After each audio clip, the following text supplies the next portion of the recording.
You are about to enter the criminal mindscape of Joel Rifkin. When you were strangling them, were you looking at them? Some I were, some I wasn't. Some I was holding down, some I was looking out the window. Some I was just staring off into space.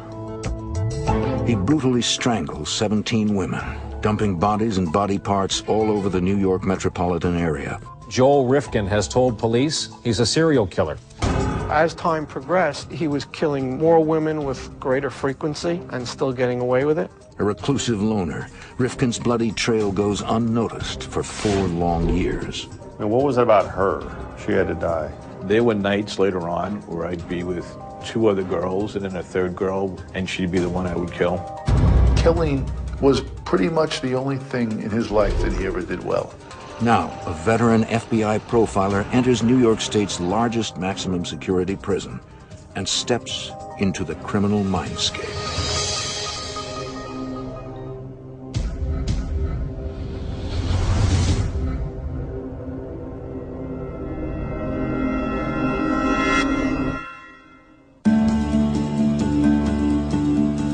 Every interview we do with an offender like Joel gives us insight into how they think.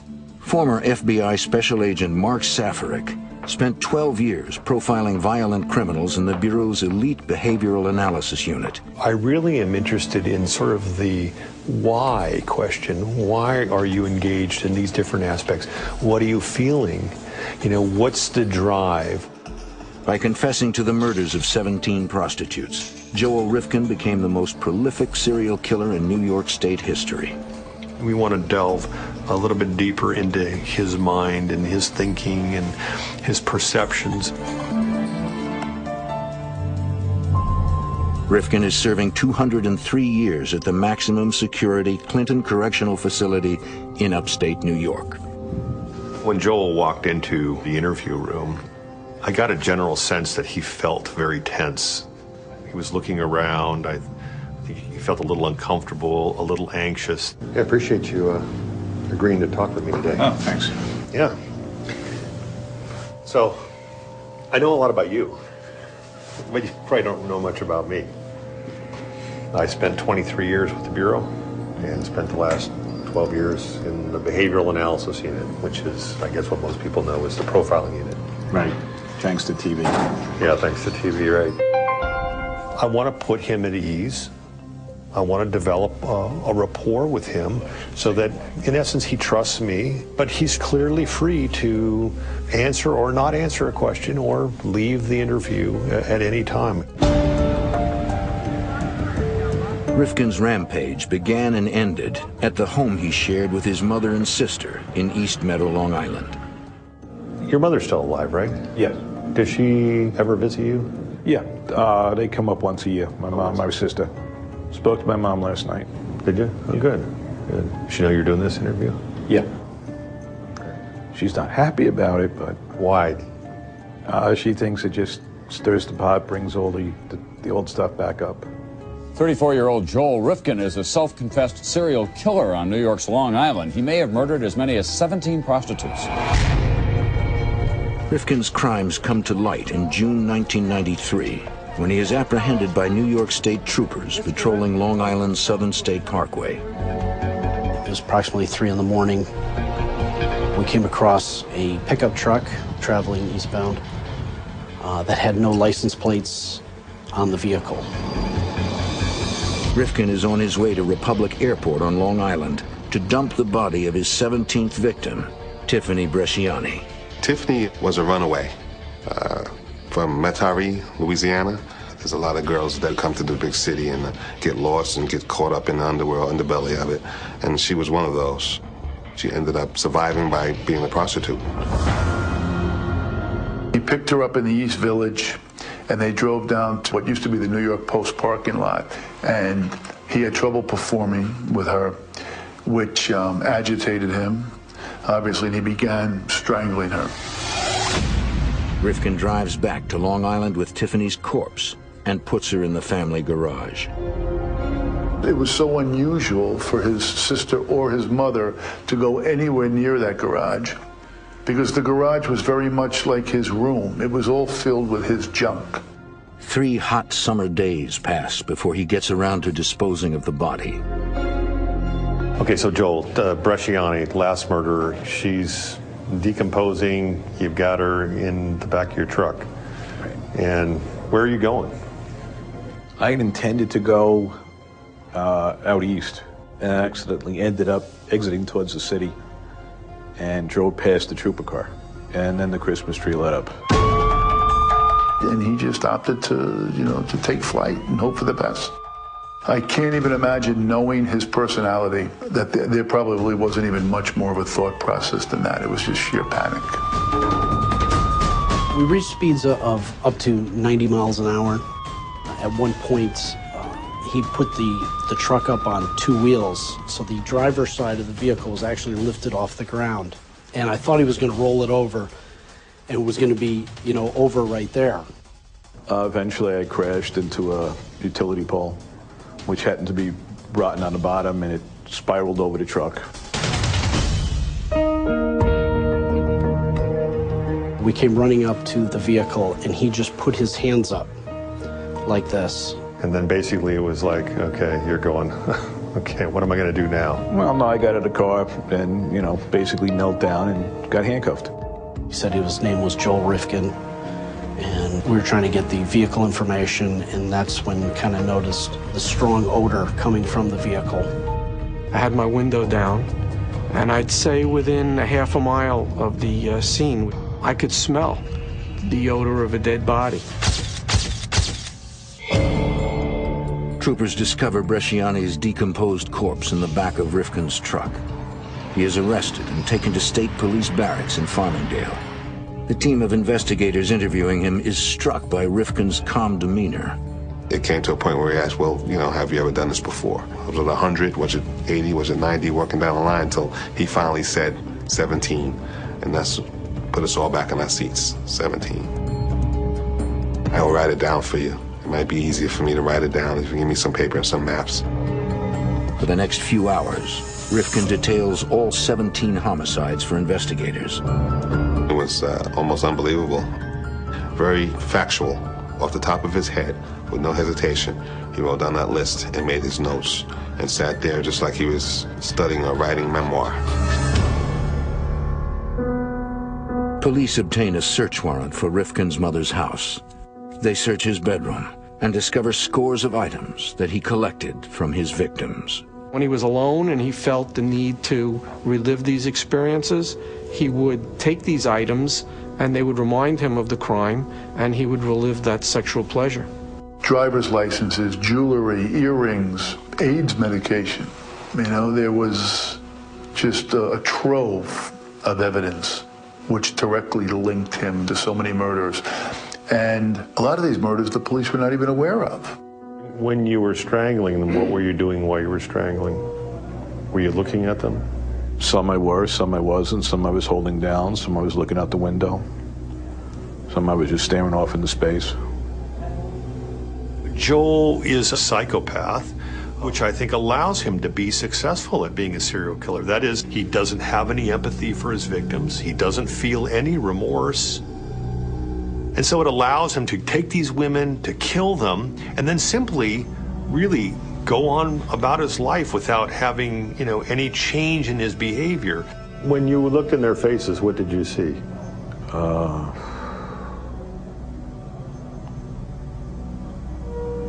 Deer trapped in headlight look, just that stare. Did you like that look?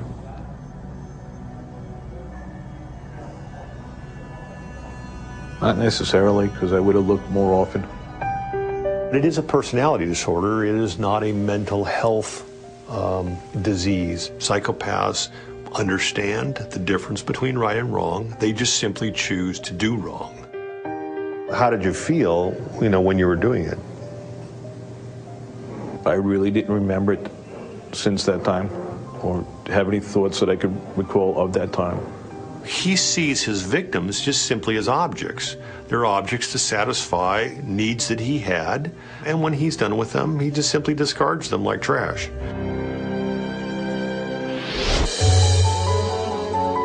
Before turning to serial murder, Joel Rifkin led a very ordinary life. I think people want to see all serial killers as sort of the Charlie Mansons or the Richard Ramirez's, you know, those guys who sort of really look like they're on the fringe. But, you know, oftentimes they're not. They're guys who look very much like you and I. In 1959, Joel is adopted by an upper-middle-class Long Island couple.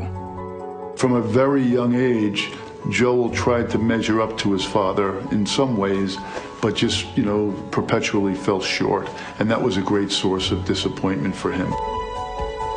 Young Joel also doesn't fit in with other children, afflicted by severe dyslexia and a lack of athletic skill and coordination. He becomes the constant target of bullies. I just happened to bring out the bully in people. And because you think that they saw you as a target, an easy target? Yeah, yeah. How did you cope with this, as you described, this sort of incessant taunting? I just, you know, absorbed it in one day at a time type of thing. I developed certain avoidance habits. I always got someplace either just at time or slightly late, because if you hung around in front of the school, that's when you had your problems. I used to stay late after school. Everybody was home, better time to walk home. Did you find yourself withdrawing into yourself? Yeah, I did a lot of things by myself. He would spend hours upon hours in his room. He would collect fossils and he would collect rocks and he would categorize them. In his solitude, Joel conjures a world of fantasy that soon turns sinister. At a relatively young age, you know, probably 11 or 12, he started developing intense fantasies, sexual fantasies of women being dominated, women being abused. Joel also described what he called gladiatorial fantasies, where women were fighting over him and he was the prize. When do you think you actually consciously recognized that you enjoyed having these violent fantasies or thoughts? You described this gladiator scenario of girl fights girl to the death, is that right? Yeah, it went to that point at times. Or I mean, am I mischaracterizing that? Or no, there were times it went to death, there were times it went to submission. Right. Did it involve sex? No.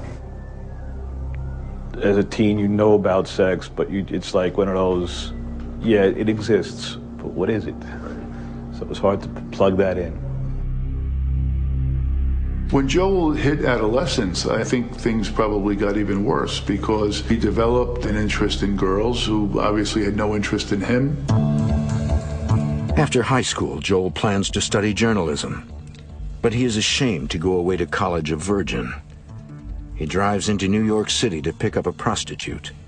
That's a very unusual event, to go out, strike out on your own to go see a prostitute when you're 17, 18 years old. Rather than having had a sexual encounter with a girl that you know. But Joel didn't see it that way.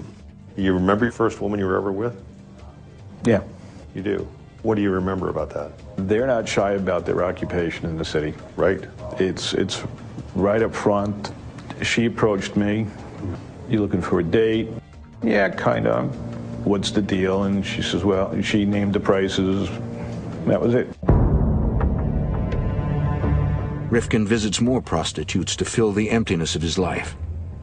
He quickly becomes addicted to the experience. Even after he had sex with somebody, he would still troll around the 5 boroughs. He liked looking at them. You know, he didn't just like being with them, he liked looking at them. It was an all-consuming addiction for him. Rifkin drops out of college. He moves back in with his parents, barely supporting himself with odd jobs. All of his time and money go to feed his addiction. How did it make you feel to go? Because ultimately, you kept doing this. I mean, you went on and on and on. Well, it went from an occasional, tension reliever, just curiosity, to, every paycheck. Right. There was a time where if I cashed my check on a Thursday, I had to get a full tank of gas that day, get whatever errands I had to do done before Friday, because by Monday, It would be, you got $5 so I can get a tank of gas and Right. get home. Yeah, and that's the what. We know what you were doing, but I'm asking you why. Why did you go back? How did it make you feel to be with the prostitutes? Just a lot less tense, a lot less lonely. Less tense, less lonely. What about control? What about controlling the event? No, they were more control than I was. He never saw himself as, being in control. Even though he had the money, he was making the choices, he could say yes or no. And I wanted to see if he recognized that control for him was not only a part of his fantasies, but part of the relationships that he was, having with these different prostitutes. Rifkin's fantasies soon turn more violent. He can't stop thinking about killing one of the women he patronizes. There was the same fantasies, sometimes expanded, and there was also the killing fantasy that would come in and out. Okay, what is that fantasy? There was strangulation fantasies, there was... Okay, tell me about that. What is a strangulation fantasy? Sort of like out of the movie Frenzy and things like that. How would one do that? What would that be like? And I'd run through scenarios and then dismiss it. I don't know. With strangulation, there seems to be an intimacy to it. There's contact. Yeah, of course there is. One night in March 1989, Rifkin's murderous dreams finally twist into reality. He had been with hundreds of prostitutes leading up to that night. He pretty much fantasized about killing every single one of them when he was with them. He never thought he would do it. He never thought he would act on it. He drives to a stroll, the area where street prostitutes work, on Manhattan's Lower East Side, and picks up a young drug-addicted woman named Susie. His mother is away on a business trip. He drives her out to Long Island, to the home that he grew up in, where he played with his sister, where he still lives with his mother. He plans on just having sex, although this fantasy of killing somebody is in his head like it always is. We were going back to the stroll. She wanted a cop again, so I took her to the drug spot.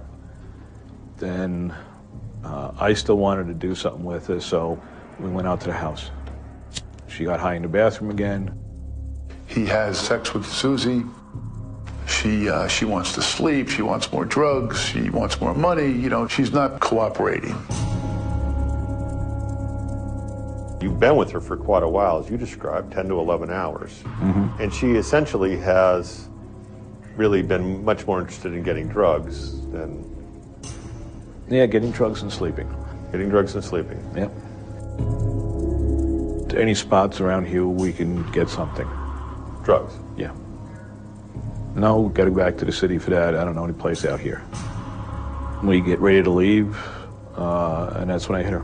Rifkin picks up a souvenir artillery shell and hits Susie in the head. Again and again. And I'm wondering, is this sort of the straw that broke the camel's back? Because all night long he's been getting her drugs and, catering to her, and she hasn't really been catering to him. Is this like, I'm exasperated at this point, I'm tired of dealing with her. Coming up.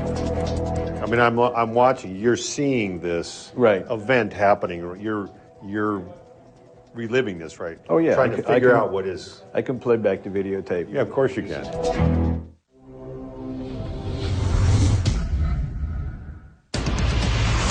After living a secretive life, consumed by violent sexual fantasies, Joel Rifkin finally steps into the abyss.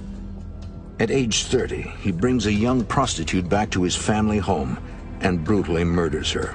The first homicide for him is really important. There's a reason that he consciously decided this particular prostitute has to die and not the one that I was with the day before.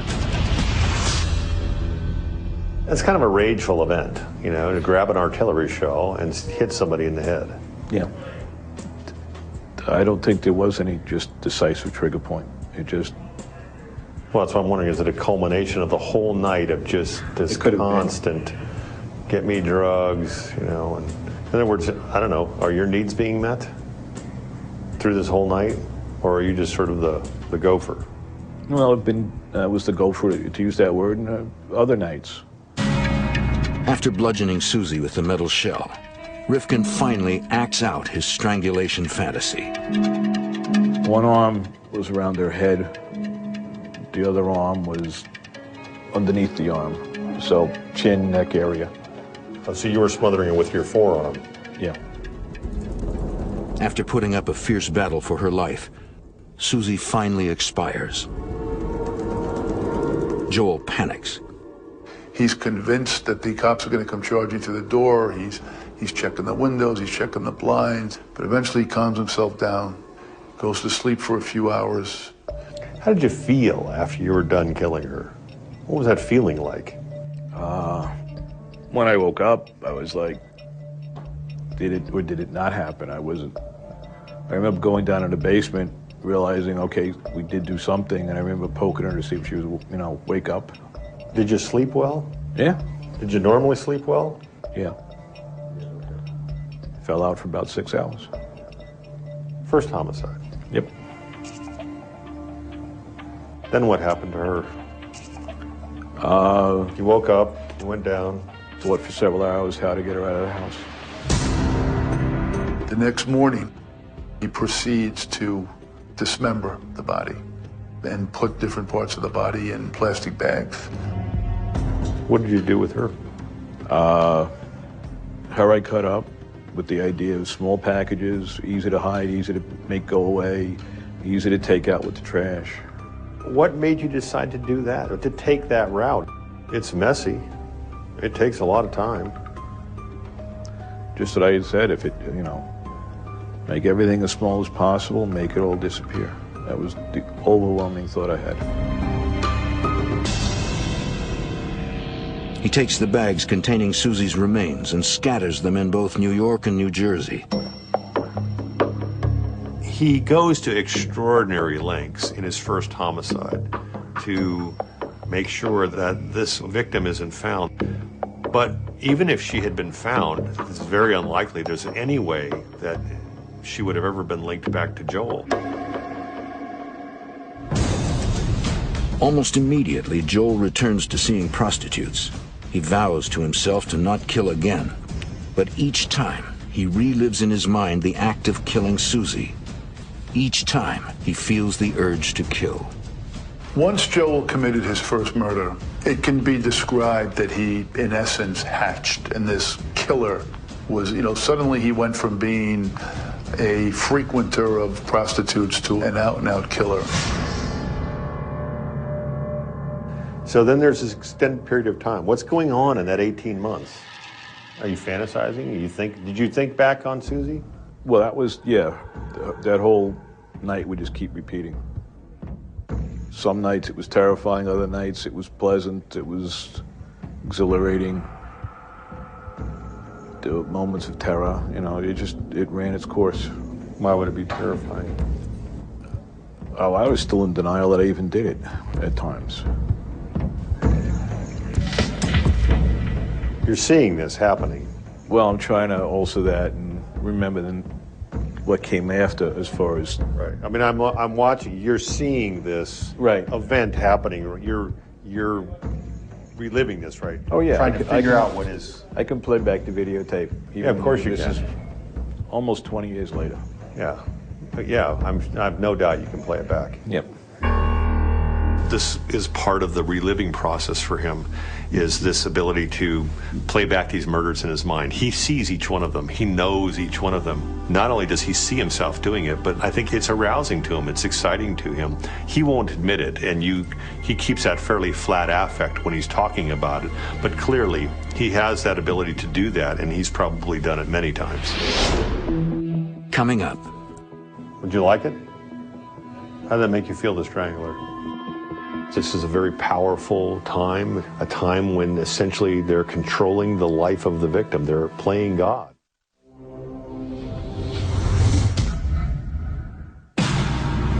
After strangling a young prostitute to death, budding serial killer Joel Rifkin spends months reliving the grisly events before killing again. Maybe Joel just hadn't reached a point where the compulsion to kill again had reached a zenith where he needed to act out. Sometimes it's years and sometimes it's weeks. But for him, it was 18 months. In late 1990, Joel picks up Julie Blackbird under the Manhattan Bridge. His mother is again out of town, so they drive back to East Meadow, and Julie spends the night. Yeah, she slept some of that time, took a shower some of that time, watched TV. Kind of like a relationship. Well, just hanging out, killing time. Yeah, like friends. Yeah.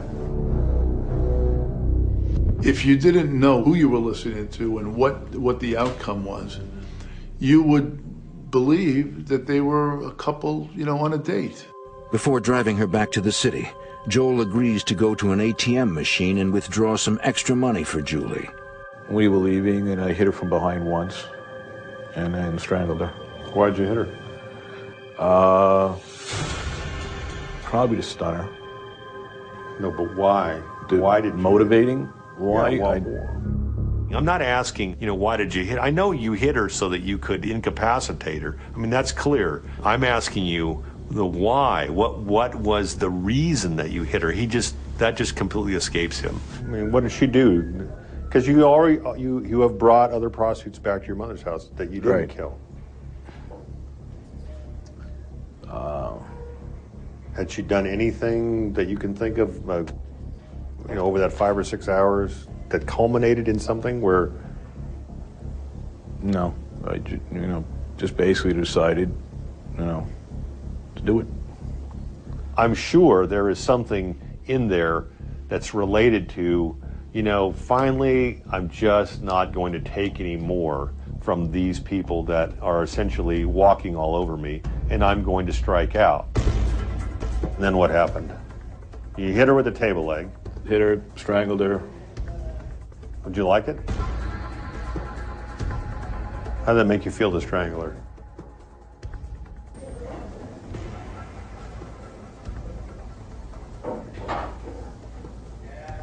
I wasn't really aware of liking it. It was more of, I wanted it done, I wanted it over with. And that point had passed, and I was still strangling her.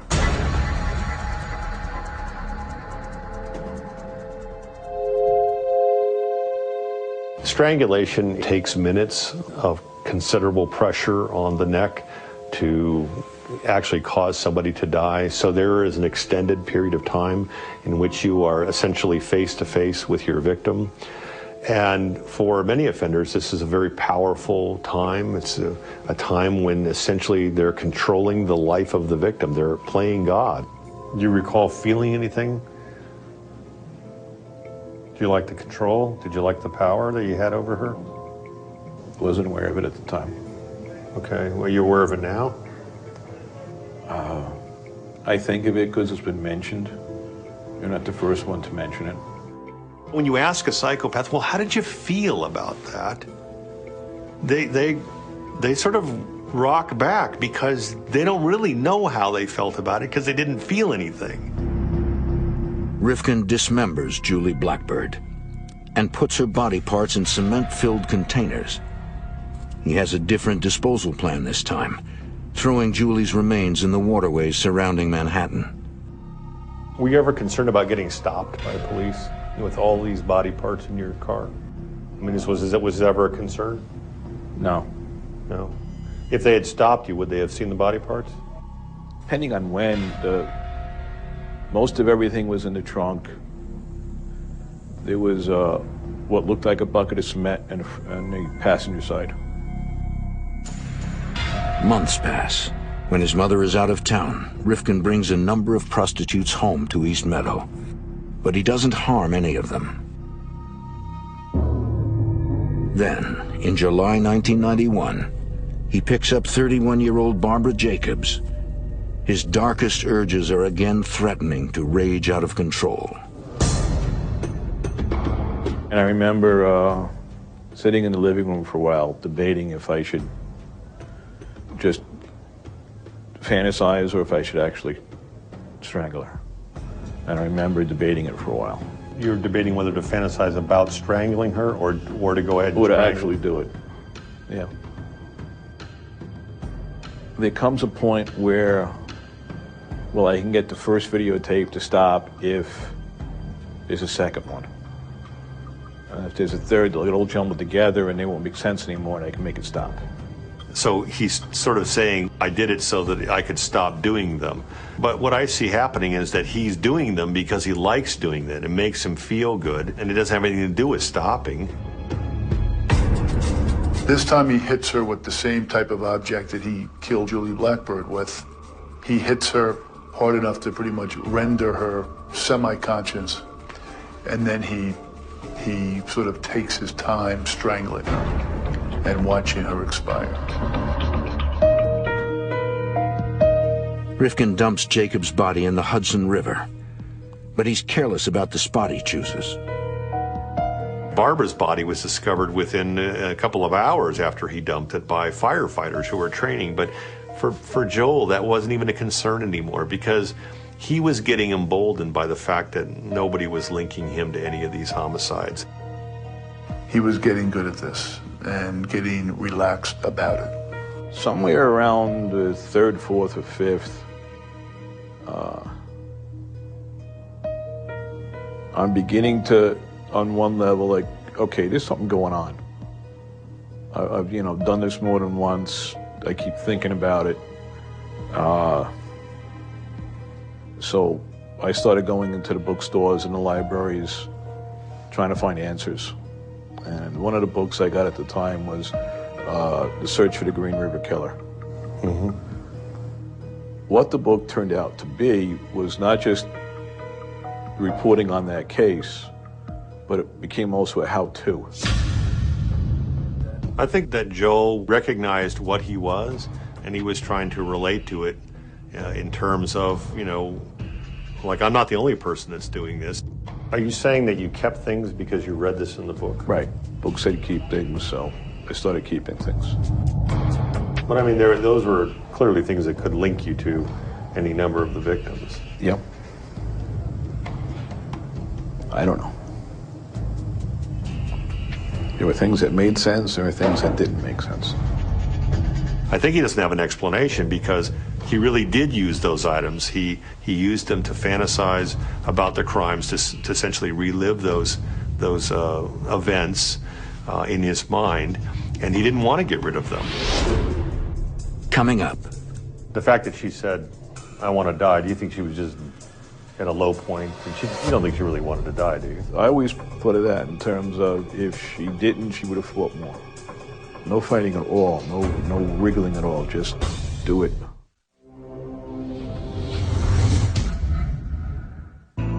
After claiming his first 3 victims without raising the slightest suspicion, serial killer Joel Rifkin becomes bolder and more lethal. As the homicide started to compress in time, he needed to have that feeling of well-being or excitation or arousal. He needed that more. Labor Day weekend, 1991. Rifkin picks up 22-year-old Mary Ellen DeLuca. She's interested in really nothing other than getting high. She has Joel taking her to different locations. He's incapable of just, demanding what he wants or telling her, now it's my time to be taken care of. After chasing drugs with her for 10 hours, Joel finally convinces Mary Ellen to accompany him to a motel room. No sex. She didn't want to do sex. No. When she finally agreed, it was on very limited her terms type of thing. And how'd that make you feel? I went with it. Then she started crying and carrying on. I just came from rehab. I can't be doing this anymore. My life is crap. I wish I was dead. My boyfriend's gonna break up with me. I just grabbed her in from the front and strangled her. And the weird thing with her is she put out the least resistance of anybody. Why do you think that is? I think she was just at a very, very low point in her life. She was maybe suicidal in what she was saying. She just had it. Why did you kill her? She was probably out of frustration. I was hearing echoes of how my month and week had just gone, you know. Joel's listening to her, and he's feeling exactly the same thing. His whole life is, not going right, and like, how dare she really complain about all of this when I'm feeling this? And now she said, oh, she wants to die. And I think Joel's basically like, well, I'm just going to oblige her. The fact that she said, I want to die, do you think she was just at a low point? You don't think she really wanted to die, do you? If she didn't, she would have fought more. No fighting at all, no wriggling at all, just do it. It was about the attitude I got back from her. He dumps DeLuca's body in the woods 60 miles north of New York City. This time, it doesn't take long for him to strike again. As time went on, I think what he really had was an addiction to the intoxicating excitement that he got from the perpetration of the homicides through strangulation. A few weeks later, Joel picks up 31-year-old Yun Lee on the Allen Street stroll during daylight hours and strangles her in his car.